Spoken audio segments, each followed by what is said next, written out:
ایک صاحب سے میں نے کہا کہ جناب وہ 2000 ریال لگ گیا تو کیا کرنا ہے؟ کہنے کوئی مسئلہ نہیں، پاسپورٹ نواں بنوا لو، گنجائش ہے، یعنی ہر شے کا حل ہے۔ اور میں نے کہا یار اب عمرہ کرنے جاتے وقت بھی بندہ دھوکہ دے کے جائے، اللہ کے گھر جاتے وقت بھی اس طرح کی حرکت کرے، کیا حال ہو گیا؟ ہر چیز کا لوگوں نے حل نکال لیا، ہر چیز کا لوگوں نے سٹائل بنا لی۔ ایسا نہ کریں، یہ درست نہیں۔ احمد رفو گر کہنے لگا اس طرح سیوں گا کہ پھاڑنے والے کو بھی پتہ نہیں، ان کا پیسے لے یار تو سی دے۔ اس نے سی دی، اگلے شام ہی لا کے بچھا دیا گدا۔ تیسرے دن بادشاہ سلامت آئے، آ کے پہلی نظر گدے پہ ڈالی، اس نے بلایا سب ملازمین کو، کہا کس نے سیا ہے؟ کہا جناب کیا ہوا؟ کہا یہ پھٹا ہوا تھا۔ کس نے؟ کہا نہیں پھٹا ہی نہیں۔ وہ کہنے لگے بنو بات، میں خود پھاڑ کے گیا تھا، تو بتاؤ صحیح سیا کس نے ہے؟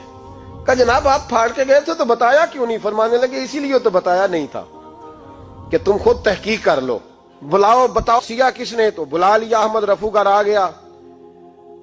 اس کو جب بلا کے سامنے بادشاہ کھڑا کیا، کہا بھئی تو نے سیا ہے؟ کہنے لگا حضور آپ کے سارے ملازم کٹھے ہو کے آئے تھے، میری غلطی کوئی نہیں۔ کہا نہیں یار تو بڑا کاریگر ہے، میں نے اپنے ہاتھ سے پھاڑا تھا پر مجھے بھی نہیں پتا چل رہا کہاں سے پھٹا تھا۔ اچھا یہ بتا یہ تھیلی جو ہے یہ بھی تو نے سی تھی؟ اس نے کہا جی آپ کے خادم کا ہی کارنامہ ہے، وہ فلانے علاقے کے قاضی صاحب آئے تھے، اس میں سے ہیرے نکال کے تو کھوٹے سکے بھرے تھے، تو مجھے بھی تھوڑا سا حصہ ملا تھا۔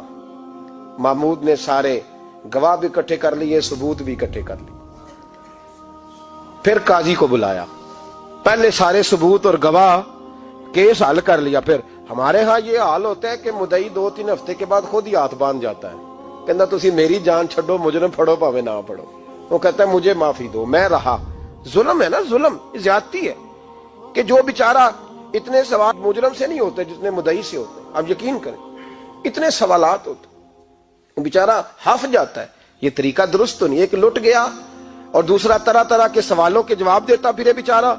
سارے ثبوت اکٹھے کر کے قاضی صاحب کو بلایا، تنہائی میں لے جا کے محمود غزنوی نے کہا قاضی صاحب آپ سے غلطی ہو گئی، غریب آدمی تھا، وہ لٹ گیا ہے، اس نے تو بڑی مشکل سے کچھ ہیرے جمع کیے تھے اور اس کی کل کائنات تھی، تو آپ اس کا مال اسے دے دیں، بات ختم۔ قاضی صاحب کہنے لگے آپ مجھ پہ الزام لگا رہے ہیں، سوال ہی نہیں پیدا ہوتا، آپ میری داڑھی دیکھیں، آپ میرا اعزاز دیکھیں، دنیا جانتی ہے میں اس کا۔ قاضی صاحب انسان بھول ہی جاتا ہے، بندہ بھول جاتا ہے، غلطی ہوگی، مال نے کہا نہیں سب، کہا میں تنہائی میں پوچھ رہا ہوں، میں اس وقت پوچھ رہا ہوں جب دوسرا موجود کوئی نہیں، آج توبہ کر لے، میں کچھ نہیں کہوں گا، تو میری زبان پہ اعتبار کر، تجھے پتہ ہے میں جو کہتا ہوں اس پہ عمل بھی کرتا ہوں، باز آ جا۔ پر قاضی نے کہا نہیں میری غلطی کوئی نہیں۔ محمود نے پھر بڑے دربار میں بلا لیا، مجمع عام میں۔ مہلت کے دنوں میں جو توبہ کر لے وہ بچ جاتے ہیں، لیکن لوگ رسوائیوں کے دنوں میں پھر واپس لوٹتے ہیں اگلا گھر دیکھ کے، پھر حالات اور طرح کے ہو چکے ہوتے ہیں۔ جب بڑے دربار میں قاضی کو بلایا، بھائی تو مانتا ہے کہ نہیں؟ اس نے کہا نہیں۔ تو کہا بلاؤ احمد رفو گر کو۔ جب احمد رفو گر آیا تو بوڑھے قاضی کی ٹانگیں کانپنے لگی، جملے ٹوٹنے لگے، لفظ زمین پر گرنے لگے، بات صحیح نہیں ہوتی، زبان لڑکھڑانے لگی۔ محمود کہنے لگے قاضی میں نے تجھے کہا تھا وہاں مان جا بات، اب بڑے دربار میں بول۔ تو جب قاضی صاحب کی گردن خود بخود جھک گئی تو دنیا سمجھ گئی، کہا نکل جا میرے دربار سے۔ محمود بولے نکل جا، اتنی تجھے عزت دی، اتنی بڑی تنخواہ دی، قاضی بنایا، اور یہ چھوٹی سی رقم کے لیے، تھوڑی سی رقم کے لیے تو بددیانت ہو گیا، چل چلا جا، نکل۔ قاضی دربار سے نکلا تو لوگ لعنتیں برسانے لگے۔ کل جو دکانیں چھوڑ کے سلوٹ کرنے آتے تھے وہ کہنے لگے اس کی عمر دیکھو، اس کے کام دیکھو، دیکھو اس نے کیا کیا۔ گھر گیا، بچے جن کے لیے پاپ کمایا تھا، جنہاں لی تو پاپ کمائے ہن کتھے نہیں ہو تیرے کر دے۔ وہ بچے کہنے لگے ابا جی ہم تو سکول مدرسہ جانے کے قابل نہیں رہے، امید تھی کہ بیوی ساتھ دے گی۔ وہ کہنے لگی میں میکے کیسے جاؤں گی، گلی کی عورتیں طرح طرح کی باتیں بناتی ہیں۔ اور بھائی کامیابیوں کے بڑے سربراہ ہوتے ہیں، کوئی کامیاب ہو جائے تو سارے کہتے ہیں میری سپورٹ سے ہوا ہے، ناکامیاں ہمیشہ یتیم ہوتی ہیں، ناکامیوں کا کوئی سربراہ نہیں ہوتا۔ جب تک تو قاضی تھا تو بڑے بات تھی، ہر بندہ کہتا تھا رشتہ دار ہے، رسوائی ہو گئی تو وہ تیری آنکھ ہو یا سنگ ملامت کی چبھن، کون پہنچا ہے میرے درد کی گہرائی تک، دور شہرت میں تو یاروں نے کیا یاد بہت، ساتھ آیا نہ کوئی کوچے رسوائی تک۔ اور میاں صاحب کہنے لگے ساری عمر ہی آٹا گد ہے، میں لکھاں کیتے نہیں پیڑے، اب وقت آیا ہی تے محمد بخشا کوئی نہیں ہوں بیٹھا نیڑے، حالات ہی بدل گئے۔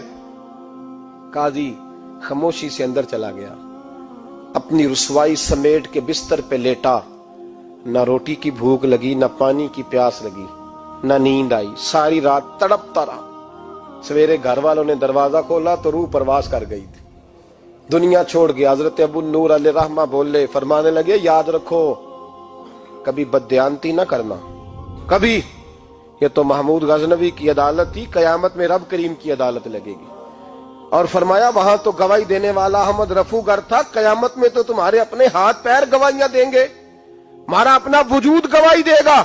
اور فرمایا یہاں تو لانتے دنیا دار برساتے تھے، وہاں فرشتے ہوں گے۔ اور قاضی کو تو موت آ گئی تھی، قیامت میں تو دوبارہ موت بھی کوئی نہیں آئے گی، وہاں تو رہنا ہے اور سہنا ہے۔ بددیانتی معاشرے میں، اتنی بددیانتی ہر جگہ۔ اس معاشرے کا بھی کچھ بنے گا جہاں دوائی بھی خالص نہ ملے، جہاں دوائی میں بھی بددیانتی ہو۔ لوگ اپنے بچے کو آکسفورڈ یونیورسٹی میں پڑھانے کے لیے غریبوں کے بچوں کے رگوں میں جو دوائی اتارے وہ بھی 2 نمبر۔ اتنا بڑا بھی کوئی بددیانت معاشرہ ہوتا ہے کہ لوگ یہاں تک دھندا کریں، یہاں تک کہ لوگ لوگوں کی زندگیوں سے کھیل جائیں اور ہمیں احساس تک نہ ہو کہ کوئی مر جائے گا، کوئی ڈوب جائے گا، کیا بنے گا۔ اور جس نے وہ اپنی رجسٹر کی دوائی کی، اس نے 2-4 لاکھ روپیہ لیا اور اس نے یہ نہیں سوچا کتنے انسان میری وجہ سے مریں گے۔ قتل صرف یہ تو نہیں ہوتا گولی مار کے مار دینا، لوگوں کی زندگیوں سے لوگ کھیل جاتے ہیں، لوگ تباہی کر جاتے ہیں، لیکن بددیانتی سے باز نہیں آتے۔ میرے رسول پاک علیہ السلام کے غلاموں، نبی پاک صلی اللہ علیہ وسلم نے ذرا سی بددیانتی، اور صحابہ کا یہ مزاج تھا، اتنی سی بھی کبھی ان سے غلطی ہوتی تو تڑپ جاتے۔